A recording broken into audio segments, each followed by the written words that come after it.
How rich people versus really rich people work the grill at a barbecue.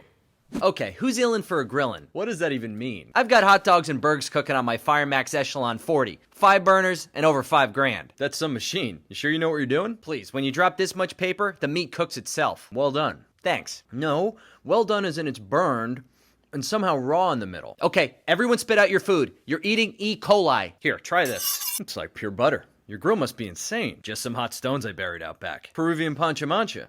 Very nice. Why waste money on a grill when you could buy the best meat? Show me how one day? A lot of people keep their techniques a secret, but sharing is half the fun. You know, this would go great with barbecue sauce. Hang on a second. Hey, Claude, can you take care of this guy?